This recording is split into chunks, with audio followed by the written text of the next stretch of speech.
পৃথিবীর যত সৃষ্টি আছে তার মধ্যে শ্রেষ্ঠ জন্ম হচ্ছে মনুষ্য জন্ম। আর বললা এই মনুষ্য জন্ম শ্রেষ্ঠ হয় কিসে জানো?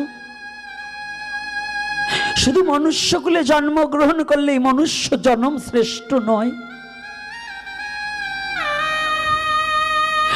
এই মনুষ্য জন্ম শ্রেষ্ঠ হয় সেদিন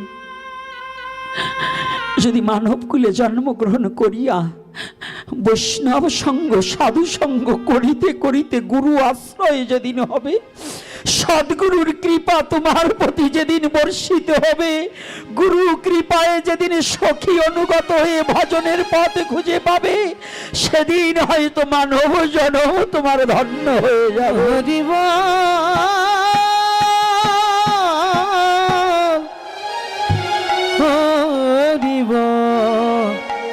হরিব